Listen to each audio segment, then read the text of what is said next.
ఇది మొత్తం మనకు రాశి చక్రము అంటారు. ద్వాదశ రాశులు మేషం, వృషభం, మిథునం, కర్కాటకం, సింహం, కన్య, తుల, వృశ్చికం, ధనుస్సు, మకరం, కుంభం, మీనం. మొత్తము మనకు 12 రాశులు, 12 లగ్నాలు. అయితే మనకు ఇప్పుడు మీనరాశిలోనే రవి, బుధ, శుక్రుడు, రాహుగ్రహాల యొక్క సంచారం జరుగుతున్నది. అదేవిధంగా బృహస్పతి దైవగురువు అయినటువంటి గురువు గారి యొక్క సంచారము వృషభ రాశి యందు జరుగుతున్నది. అలాగే కుజుడు భూకారకుడు, ధైర్య సాహసాలకు కారకుడు అయినటువంటి కుజుడు మిథున రాశి యందు సంచారం జరుగుతున్నది. అలాగే కేతు యొక్క సంచారము కన్యా రాశి యందు. ఈరోజు పూర్వాషాఢ నక్షత్రం కాబట్టి చంద్రుడి యొక్క సంచారము ధనుస్సు రాశి యందు.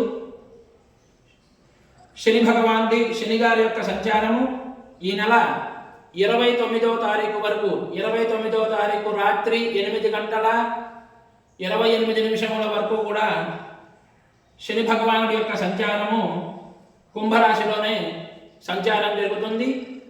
29వ తారీఖు రాత్రి 8:29 మనకు శని భగవానుడు మీనరాశి యందు ప్రవేశం చేస్తారు. అదే రోజు రాత్రి చంద్రుడు కూడా మనకు మీనరాశిలోనే సంచారం చేయడం జరుగుతుంది. కాబట్టి ఇప్పుడు మనకు షష్టగ్రహ కూటమి, ఈ మీనరాశి యందు షష్టగ్రహ కూటమి ఏర్పడడం జరుగుతున్నది. ఈ షష్టగ్రహ కూటమి వలన మేషరాశి వారికి ఏలినాటి శని ప్రారంభమవుతుంది. అలాగే సింహరాశి వారికి అష్టమ శని ప్రారంభమవుతుంది. ధనుర్రాశి వారికి అర్ధాష్టమ శని ప్రారంభమవుతుంది. ఇప్పటి వరకు కూడా ఇన్ని రోజులు మనకు కర్కాటక రాశి వారికి అష్టమ శని జరుగుతున్నది, వృశ్చిక రాశి వారికి అర్ధాష్టమ శని జరుగుతున్నది. అలాగే మకరం, కుంభం, మీనరాశుల వారికి ఏలినాటి శని ప్రభావితం జరుగుతున్నది. ఇప్పుడు మకర రాశి వారికి ఏలినాటి శని వెళ్ళిపోయి మేషరాశి వారికి ఏలినాటి శని ప్రారంభమవటం, అలాగే వృశ్చిక రాశి వారికి అర్ధాష్టమ శని వెళ్ళిపోయి ధనుర్రాశి వారికి అర్ధాష్టమ శని ప్రారంభమవటం, అదేవిధంగా కర్కాటక రాశి వారికి అష్టమ శని వెళ్ళిపోయి సింహరాశి వారికి అష్టమ శని ప్రారంభమవుతుంది ఈ నెల 29వ తారీఖు నుండి. అంతేకాకుండా మనకు ఉగాది ఈ నెల 30వ తారీఖు రావడం జరిగింది. 30/3/2025 ఆదివారం.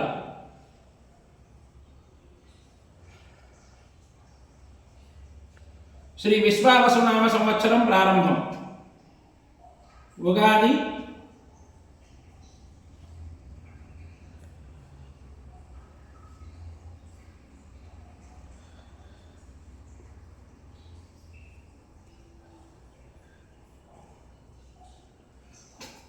విశ్వావసునామ సంవత్సరము ఈ నెల 30వ తారీఖు ఆదివారం నుండి ప్రారంభమవుతున్నది. ఉగాది పర్వదినం. మనకు ఉగాది పర్వదినం రావడంతోనే ప్రారంభంతోనే కాలసర్పదోషంతో ప్రారంభమవుతున్నది. ఇక్కడ బాగా గమనించండి వీక్షకులు. కాలసర్పదోషము అంటే తెలియనటువంటి వారందరికీ కూడా తెలియజేసేటువంటి ప్రయత్నం చేస్తున్నాను. మనకు అన్ని గ్రహాలు కూడా క్లాక్ వైజ్గా సవ్యంగా ఈ విధంగా జరుగుతాయి.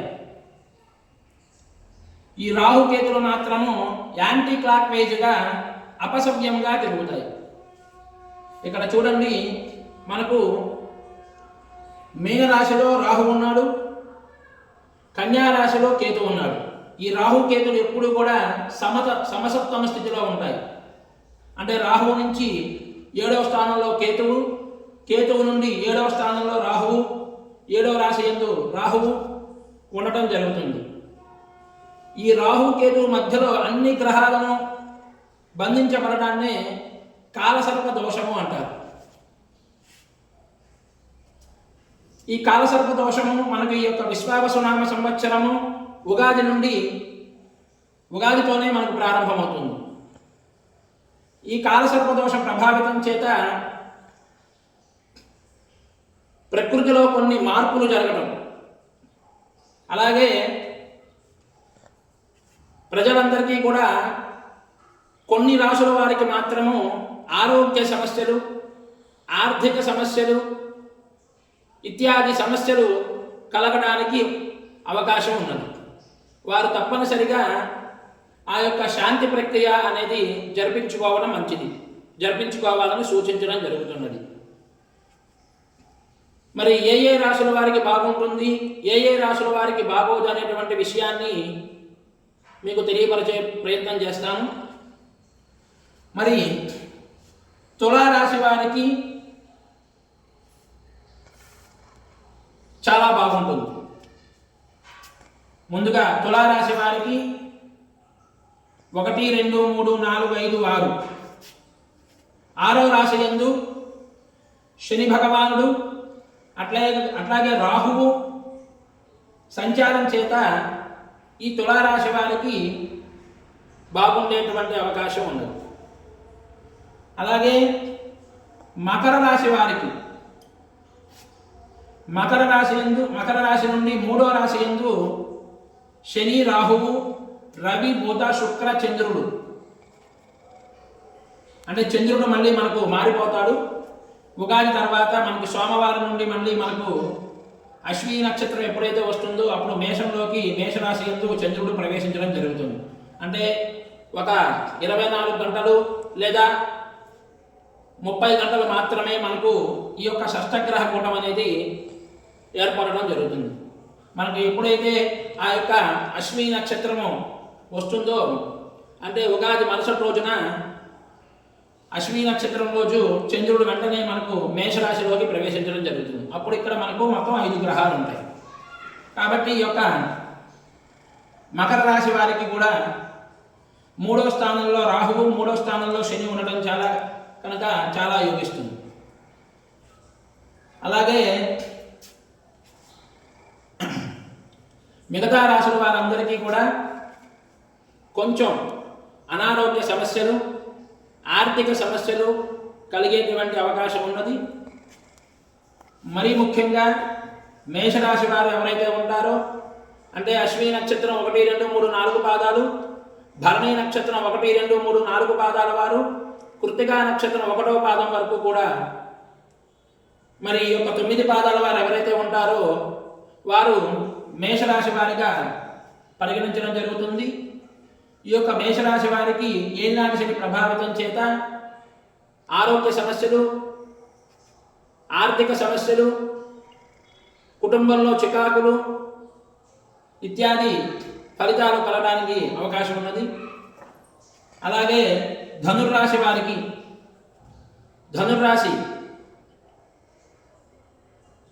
మూలా నక్షత్రం 1, 2, 3, 4 పాదాల వారు, పూర్వాషాఢ నక్షత్రం 1, 2, 3, 4 పాదాల వారు, ఉత్తరాషాఢ నక్షత్రం 1వ పాదం వరకు కూడా ధనుస్సు రాశి అవుతుంది.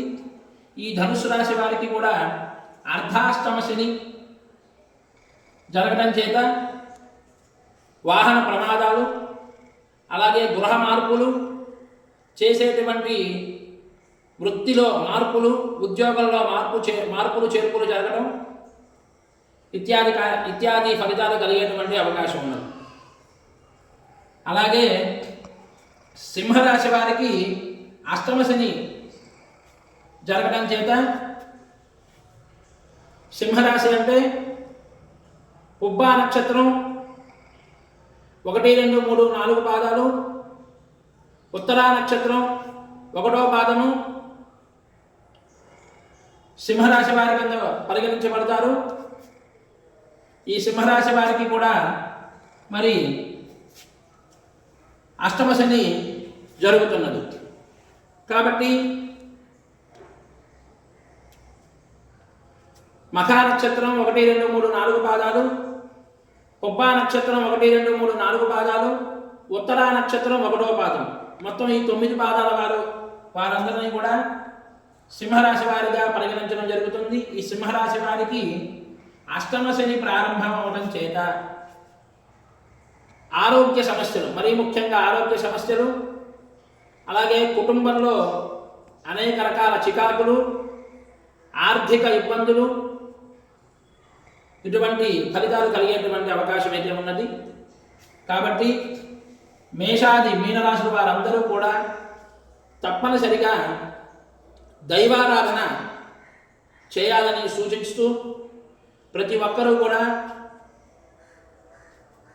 ప్రతిరోజు మీకు అందుబాటులో ఉన్నటువంటి దేవాలయానికి వెళ్ళి చక్కగా దైవ దర్శనం చేసుకోవడం చేత, మరి పెద్దలను గౌరవించడం చేత, తల్లిదండ్రులను పూజించడం చేత ఈ యొక్క గ్రహాల యొక్క అనుగ్రహం కలుగుతుందని చెప్పడంలో ఎటువంటి సందేహం లేదు. కాబట్టి ప్రతి ఒక్కరూ కూడా మేము చెప్పేటువంటి సలహాలు సూచనలు పాటిస్తారని, అందరూ కూడా మంచి మార్గంలో నడవాలని, దైవానుగ్రహం అందరికీ కూడా కలగాలని కోరుకుంటూ,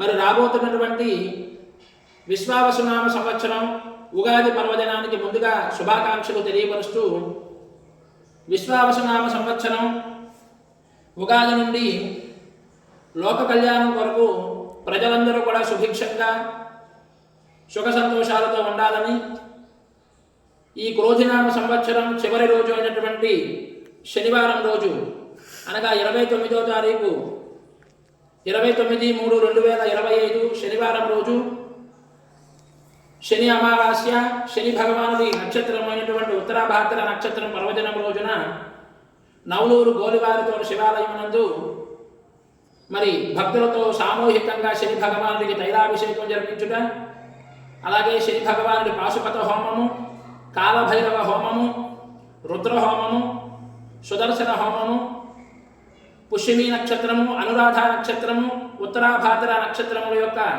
నవగ్రహ మహామృత్యుంజయ అఘోర పాశుపత శాంతి హోమాలు జరిపించడం జరుగుతున్నది. కాబట్టి ప్రతి ఒక్కరూ కూడా అవకాశం ఉన్నటువంటి వారు ప్రత్యక్షంగా, అవకాశం లేనటువంటి వారు పరోక్షంగా ఈ యొక్క కార్యక్రమంలో పాల్గొనగలరని విజ్ఞప్తి చేస్తున్నాము. అందరికీ కూడా ఆ యొక్క స్వామివారి యొక్క అనుగ్రహం కలగాలని, సుఖ సంతోషాలతో ఉండాలని తెలియపరుస్తూ, అందరూ కూడా మాచే నూతనంగా ప్రారంభింపబడినటువంటి శ్రీమాత జ్యోతిష్య పీఠం అను యూట్యూబ్ ఛానల్ను సబ్స్క్రైబ్ చేసుకోండి, లైక్ చేయండి, షేర్ చేయండి. మీరు మీ అభిప్రాయాలను, మీ సలహాలను, సూచనలను కామెంట్ ద్వారా తెలియపరచాలని విజ్ఞప్తి చేస్తున్నాం. మీ సలహాలు సూచనలు మాకు చెప్పడం చేత ఇంకా నేను మరిన్ని వీడియోలను, మరిన్ని విషయాలను తెలియపరిచేటువంటి ప్రయత్నం చేస్తాను. ఇప్పుడు మనకు కాలసర్ప దోషం గురించి తెలియపరచడం జరిగింది అందరికీ కూడా.